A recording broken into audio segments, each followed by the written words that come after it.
It is officially the month of March, and that means championship time in the world of college sports. But I'm pretty sure when I said that, you immediately thought of March Madness, which means college basketball. But college track and field also has a national championship that goes off in the month of March. And when the NCAA indoor meet goes off, I'll be honest, the results are going to be pretty predictable. Just consider that Arkansas on the women's side has won 4 of the last 5 national championships, and going into this one, they're still ranked number 1 in the nation.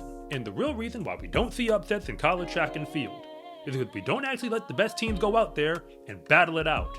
Don't get me wrong, we have conference championships where teams have to go out there with everybody on their roster and let the chips fall, because you can't hide on the scoreboards anymore behind one talented athlete.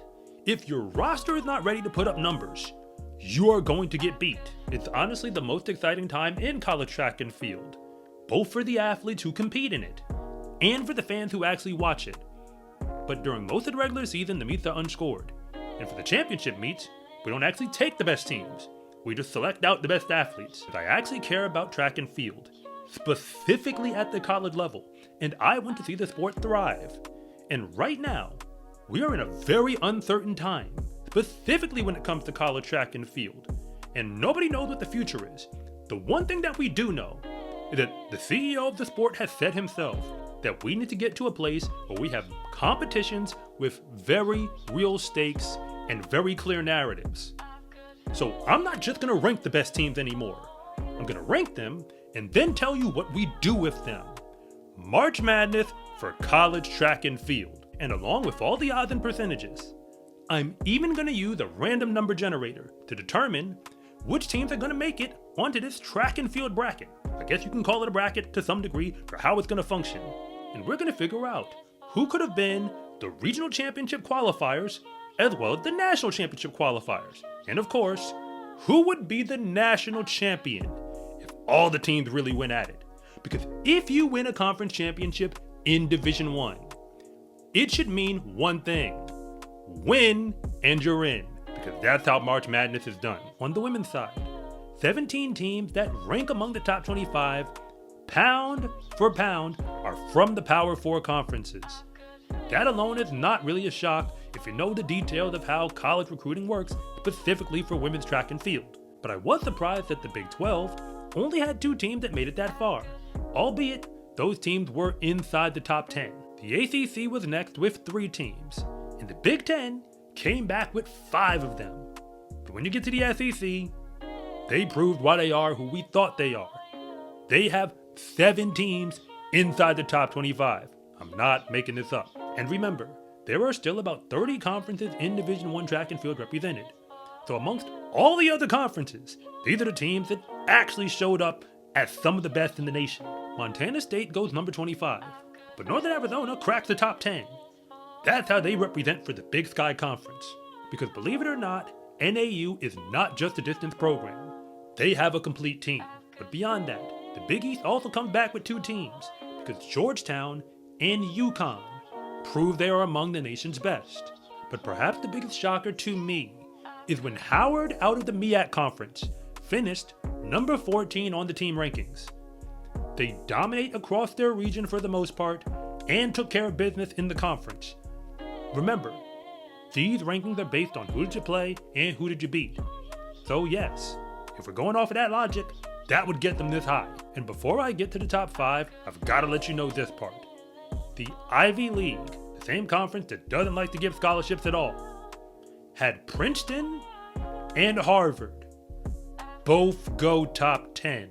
They went number 10 and number 6 respectively, which means you really don't want to see either of those teams show up if you've got to battle them in a dual meet. Among the top 5 are basically the usual suspects. It all starts with Illinois at the number 5 spot, a team that takes care of business in the Big Ten as well as in their region.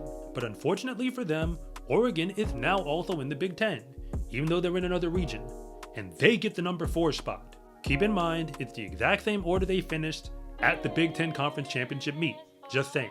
But BYU gets the number 3 spot behind their talented distance runners. And yes, they're in the Big 12 Conference, the same conference with Texas Tech, who edged them out for the number 2 spot, who did the same thing at that conference meet.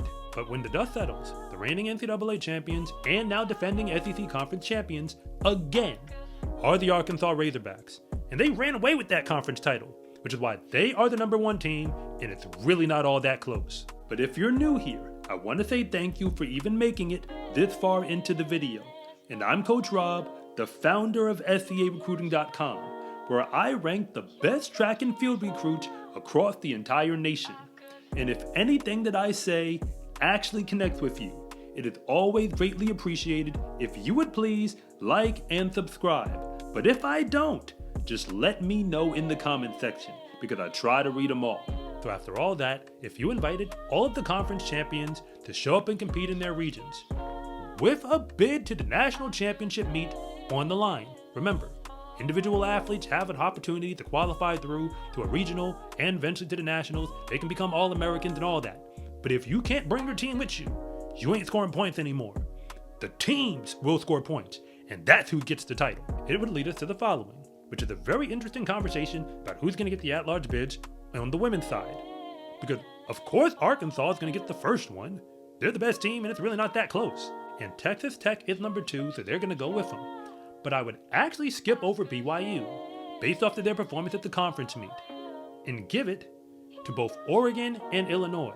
Because even though Illinois lost to Oregon, they were also #1 in their region, because they compete in the Midwest. That opens up an additional regional spot to replace each of those teams, because those teams already have a bye now. But as for the remaining at-large bids, before we get to who's going to survive these regions, those teams are actually pretty clear. The next best teams with national polls and team rankings. So either way, BYU is still going to make the nationals when it's all done. But the Georgia Bulldogs are coming with them out of the SEC, and Stanford out of the West region, which is ironically now in the ACC. They would also show up. So the only remaining question is who are the other regional winners who are going to survive in advance to battle it out with them. And yes, because all the conference champions are now represented along with a whole bunch of at-larges, I'm going to skip over every single team and focus on who would survive in advance. And it all starts with the Great Lakes region, because Michigan State would shockingly, if you run the numbers and allow for random chance, they could survive the Great Lakes to get to the national meet, which was not supposed to happen. That's why they call it madness. And Rutgers in the Mid-Atlantic, to a lesser degree, would do the exact same thing. Survive and advance to give the Big Ten another team in the NCAAs. And apparently Minnesota agreed with them, because once again, in the Midwest region, they would survive in advance to show up to the NCAAs. That is now 3 teams out of the Big Ten who survived their way and advanced, not including the ones that already had byes. But Northern Arizona out of the mountain region would do it for the Big Sky. They're showing up to the national championships. And UConn would take out Harvard, where they would get the bid out of the Northeast region.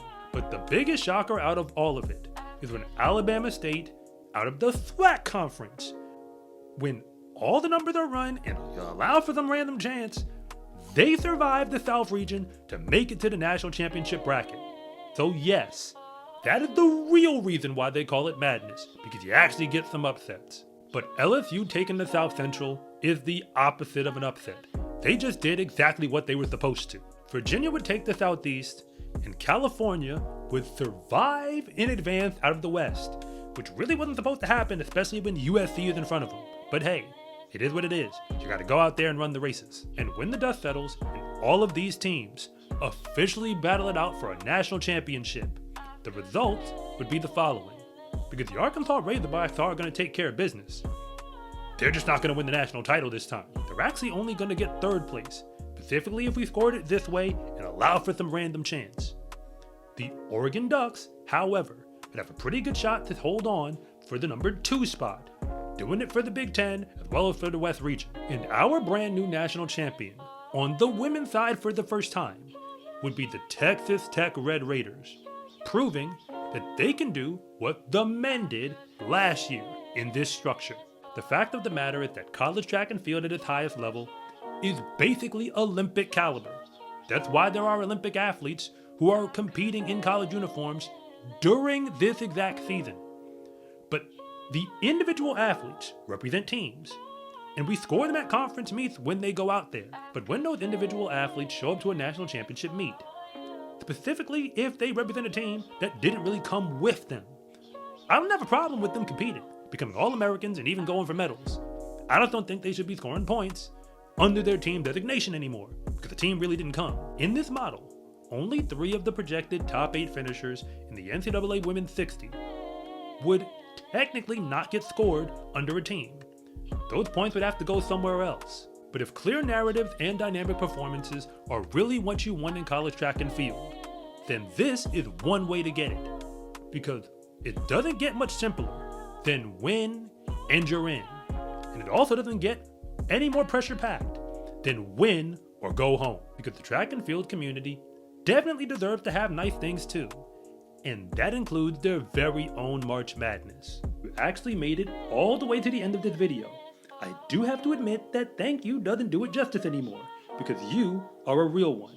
And if you want more from me beyond this video, on scarecruiting.com, you can get a ton of resources, like my free recruiting guide, online courses, and much more, including the option to meet with me one-on-one, where my specialty is helping you figure out which schools might actually be the best fit for you.